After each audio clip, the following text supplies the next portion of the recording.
Alors, beaucoup de choses sont écrites et même très bien écrites dans la fiche 2 sur la mixité sociale et scolaire, comme élément essentiel à la démocratisation de l'accès au savoir et à la réussite des élèves. Alors, Amélie Villa-Casteras s'est sans cesse rappelé depuis tout à l'heure, l'a rendu d'autant plus d'actualité cette mixité sociale par des propos vomissants de violence de classe. Pour tenter d'améliorer la mixité sociale, de nombreuses expérimentations sont tentées un peu partout, mais la réalité sociale et urbaine de la ségrégation est complexe.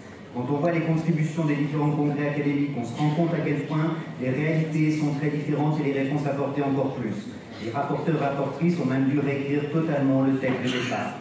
Alors dans les territoires ou quartiers socialement homogènes qui concentrent un nombre important de familles défavorisées, des couplages ou appariements de collèges, notamment quand il est question d'ouverture d'un nouvel établissement, peuvent être envisagés en répartissant les élèves par niveau sur les deux collèges.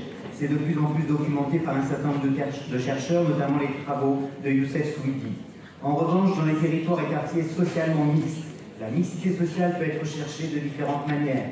Par une offre de formation, une resectorisation, des modalités de transport, des fermetures ou ouvertures de collèges, et il faut veiller à ne pas reconstituer des groupes d'élèves non mixtes socialement au sein même de ces établissements. Dans tous les cas, il convient de faire le lien avec les politiques globales de la ville et l'unification du service public d'éducation.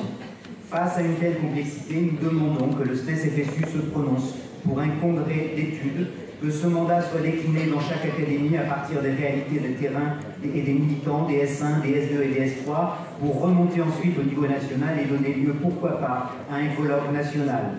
En attendant, le SNES-FSU ne doit pas interdire un certain nombre d'initiatives qui peuvent être créatrices de mixité sociale, et en attendant encore, on soutient l'amendement numéro 19 de Toulouse. Merci.